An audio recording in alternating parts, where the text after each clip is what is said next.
Welcome to Occasions with Limit Gaming. I'm Stando, and if you were wondering what really happened to Visceral Studios, the brilliant minds behind the Dead Space series, you need to look no further, as Jason Schreier of Kotaku has written an article that outlines all the drama surrounding the upcoming Star Wars game, codenamed Ragtag.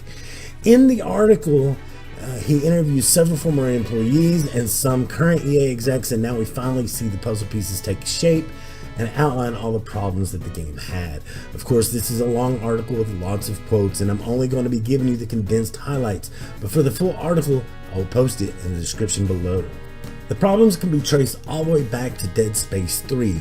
EA had set unrealistic goals on how much Dead Space 3 should sell, and when the game failed to meet those projections, EA decided it was done with the franchise and then had Visceral Studios move to working on Battlefield Hardline, while DICE would go on to work on the original Star Wars Battlefront. Battlefield Hardline, with its cops and robbers theme, had failed to perform as well, and the studio was split as production began to ramp down.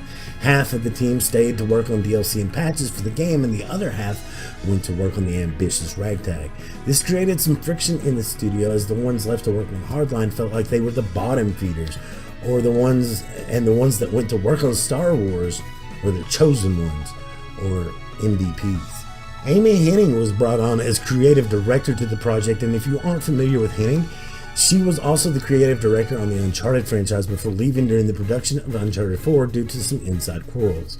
After becoming the creative director, she decided to scrap a concept that was previously worked on by the upcoming Star Wars title and wanted to shift focus to a more linear, narrative-based experience, much like Uncharted. To differentiate this game from Uncharted, though, which was a big concern of EA, they decided to make the game where you could play as multiple characters, and when you would switch to a responsive AI that would take over the other members of the group.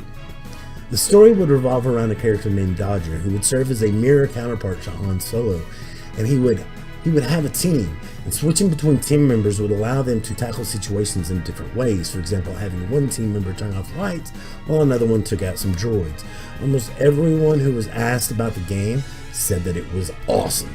One of the major problems moving forward was staffing, with half the staff working on Hardline and the other in San Francisco environment where the cost of living was way too high. It would exceed the budget for the game, so steps were taken to move the studio closer to Vancouver, where the cost of living for the devs would be much more manageable. But this would take away time that would be spent working on the game. Another problem was that EA insisted that the team use the Frostbite engine, which was created specifically for first-person shooters like Battlefield. Reworking the engine into a third-person action-adventure engine would take a considerable amount of time, and some reports were that this would take up to 18 months to 2 years. Some of the basic tools needed were just simply missing. The target deadline was May 2018, and already the team was falling behind schedule. As the game entered pre-production, another thing is that the creative team had to get constant approval from the license holder, Lucasfilms. Lucasfilms was very accommodating though, and pretty lax, but this was time taxing, of course. But they had their idea story approved. The story chosen wouldn't feature Jedis or Siths, and would shy away from some of the main characters of the Skywalkers, and would take place between A New Hope and Empire Strikes Back. It was a much grittier story about a band of rogues. EA wasn't pleased that there wasn't more ties to the Force being used, or characters' appearances like Chewbacca. A Star Wars game without lightsabers. Well, why not? And it worked for Rogue One. EA also pressured about how the game would be monetized, and the team were constantly reminded that FIFA made $800 million a year. On top of all this, the team was being pressured to hit a 90 or better on Metacritic before the game was even in the meaty parts of development. Then we get into the friction between Amy Hennig and the rest of the staff at Visceral. Hennig was described as being spread too thin with all the restrictions and expectations that were placed upon her, that she started to clash with some of the development team and designers. But despite all the turmoil and drama, Visceral did finally have a demo worth showing to assure EA that the game would be a success. EA took the game and gave it to playtesters, and this is where I'm going to speculate, because at the time, the only playtesters on hand would have been ones that were currently playing Battlefront 2. Playtesters specialize just like any other field Sure, there are gamers that play both single player and multiplayer games, but when it comes to who is playtesting games on a scale as large as EA is as a company, I am sure that the playtesters used were multiplayer centric and had no interest in single player in a single player title. The game not being open world and not multiplayer would limit how it could be monetized, making EA want to pivot the design of the game. This caused the studio and EA to butt heads. Many who worked at Visceral claimed that they were in constant threat of being shut down from the very beginning because of the style of game that they were working on. But everyone agrees that what they had was awesome. Even Janina Gavinker had this to say on the Kind of Funny Games Daily while talking about Greg Miller about it.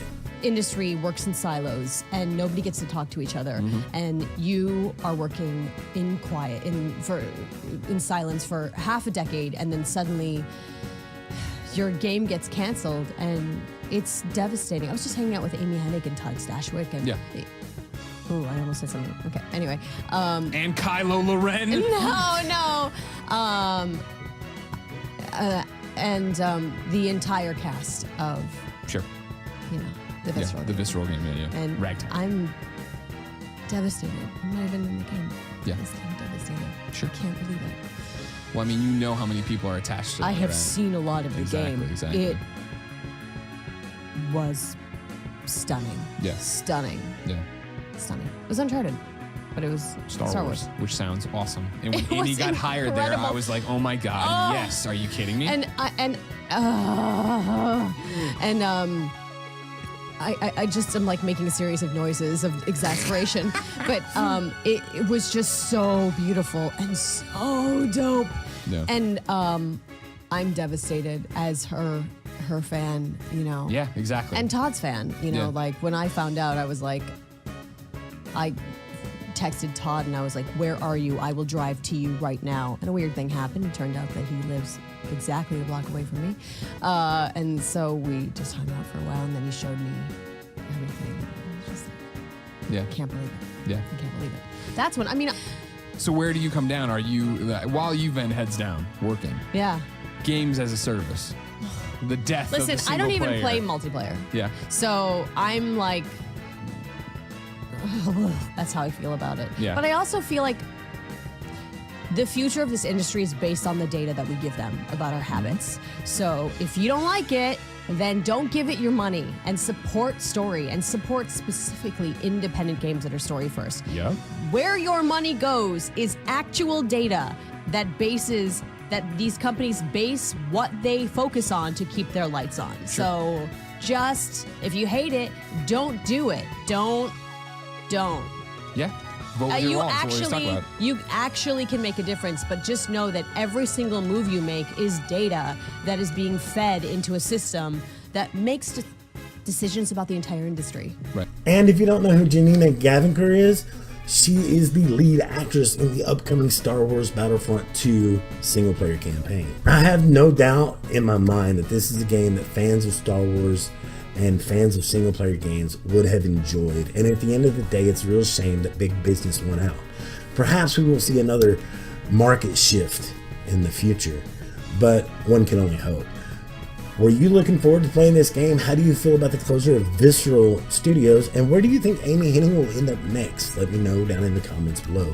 Don't forget to leave a like on the video so more people get to see it being shared. And if you're new around here, don't forget to subscribe or follow.